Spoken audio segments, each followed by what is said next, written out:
In this episode, it's our 100th episode.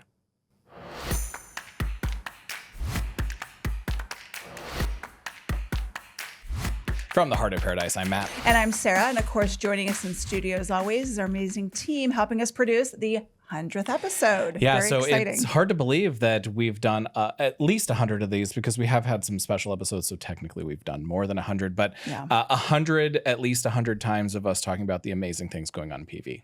Well, Matt, talk to the viewer about kind of this deep dive, this kickoff of what the importance is of the 100th episode. Yeah, so to celebrate 100 episodes, we thought it'd be nice to take a deep dive, as you mentioned, into the different departments and district programs. So over the next several episodes, probably the rest of the semester, you're going to see podcast episodes that talk about each individual department. We obviously can't get to everything this semester, so this will carry over into next school year. But I'm really excited to kind of help our community see the inner workings of the district, what goes into making that journey of excellence. Well, let's start with our department, and I get to kind of ask you questions because you are the Director of Marketing and Communications. We have other directors who have come on and we often interview them, but we haven't had a chance to interview you. So welcome to the podcast, guest. Yeah, thank you. It is interesting because in the Marketing and Communications department, we often act as the cheerleader, the promoter of other things. We're usually not the story. We're telling the story of all the other great people in the district. So it is interesting and fun to take a deep dive into our department because we do lend into that journey of excellence. Well, talk about what we do behind the scenes in the sense of, people might see social media posts and they watch the podcast, but there's a whole lot more to our department than social media and the podcast. Talk a little bit about that. So the Marketing and Communications department, obviously we do marketing and we do communications, but really what we do is public relations. That's helping to bridge between our community, our stakeholders, and the organization. We're really focused on building and maintaining relationships, and a lot of that has to do with communication. So communication is the huge piece of what we do. It entails everything from the communication we put out on social media and the website, but it's also crisis communication. If there's something going on in the district, at a school, obviously principals are focused on dealing with the crisis at hand, making sure students are safe and everything is organized and managed correctly. And then we provide that support, communicating information to families so they're in the loop. And talk a little bit about, without getting into exact roles, talk about the makeup of the department. Who do we have behind the scenes kind of helping make this department run? So we are very fortunate to have a lot of positions that focus on very specific tasks, and that is truly what makes it all work. Unfortunately, not one person can do it all, so we do focus areas of our department on the website, on video and photo, because visual communication is a great way to consume information. Social media, graphic design, because obviously our things that we post and put out need to be visually appealing so they catch attention, especially when we're talking about advertising and grabbing attention, obviously to help encourage enrollment in the district. Communications positions, or the writing positions, your position, the PIO position, takes point on like public records and all of that stuff.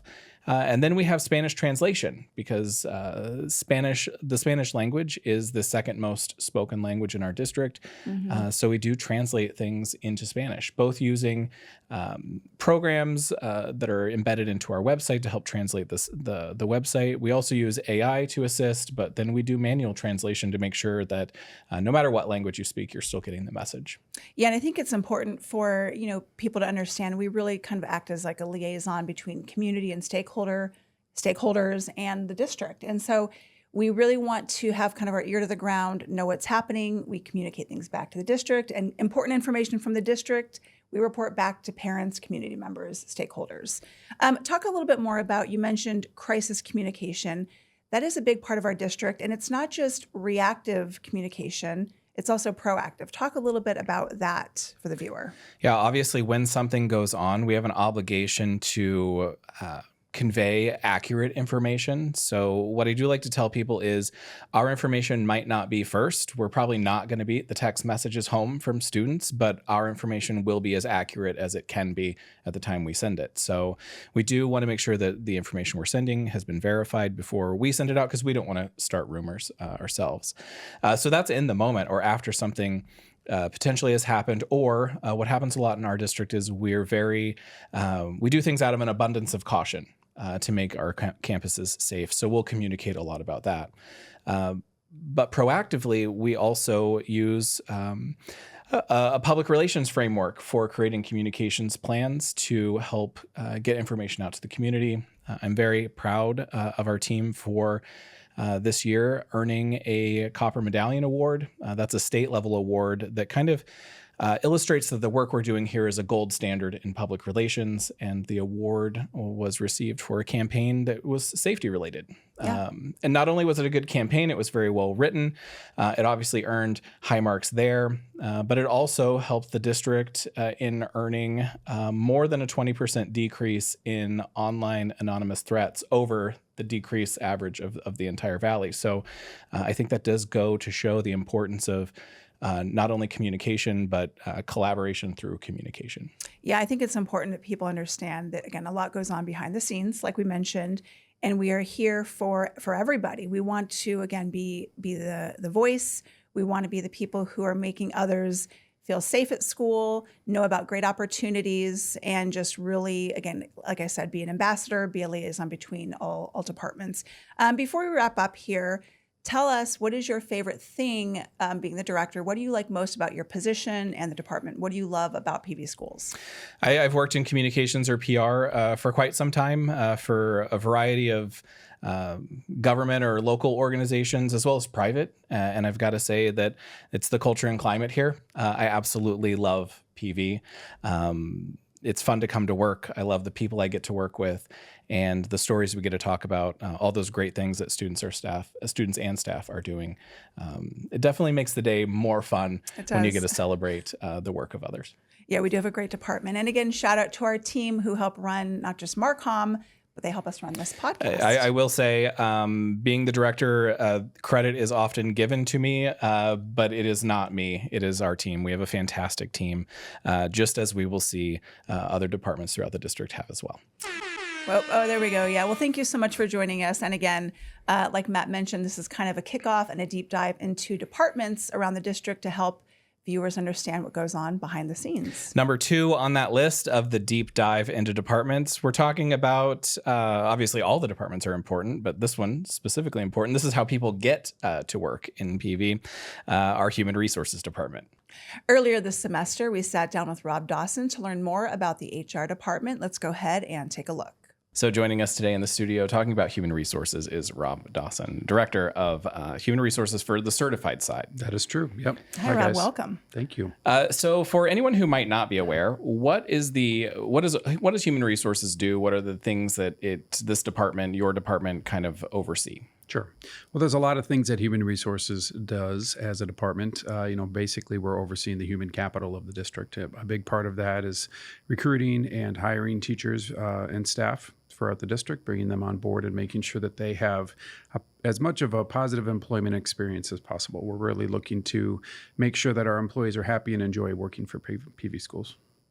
So you have to be doing this year round. It's constant in people coming in, trying to get hired here. Sure. So right now we're, again, 2026. We're just coming back from winter break.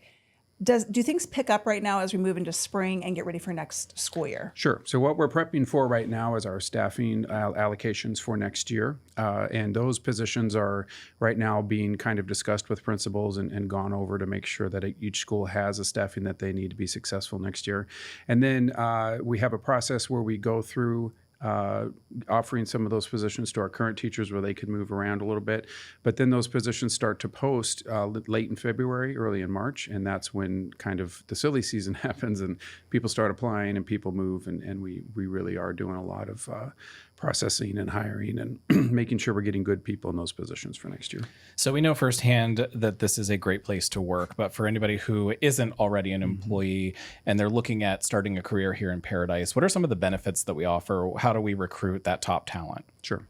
Well, we're just working on making sure that our schools are places where people want to work. We want to make sure that we are giving competitive salaries. Of course, we offer medical benefits, things like that, but we want to make sure that we're developing a culture where people are happy, where they feel heard, where they're involved in decision making, and they feel as though they're part of a community when they come to work every day.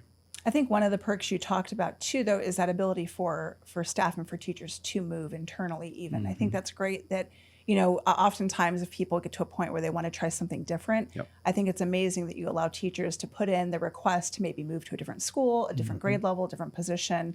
I think that really keeps people happy too, and it just kind of makes for a better culture within the district. And it's not only teachers that move. We have people that work in the ESP ranks, educational support professionals, whether they're instructional assistants or even working in the front office. We have opportunities for them to make the transition into the teaching ranks, or even vice versa. We've had some teachers move over into office roles, things like that. So we try to be flexible and get people into positions where they're going to be happy.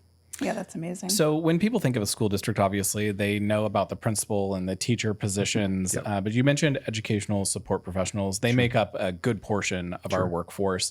The forward-facing ESP positions that parents would probably be most familiar with are bus drivers.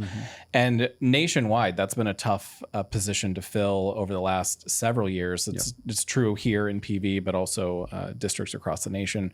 What's that outlook? How do we look for that position now? Sure. Well, about a third of our positions are non-instructional positions. So those are going to be people that work in the front office, facilities, things like that. We're hiring people to do a myriad of tasks throughout the district. And bus drivers are a big part of that. Our transportation department is always looking for good people to get our kids to school and get them to extracurricular activities and field trips, things like that. So we have made some progress. We were in a pretty dire situation about a year ago, but things are looking up for us. We've made some really great hires, but we still have a lot of vacancies that we're trying to fill, making sure that we get people that can, safely get our kids around the district. And we can't forget that with what Rob's talking about is anyone who's interested in becoming a bus driver, they get trained here in PV. They do not have to get their CDL elsewhere. Correct. We provide that to them. So we hire drivers that are going to be trained, and you get fully trained through the district. Yeah, it's a great opportunity.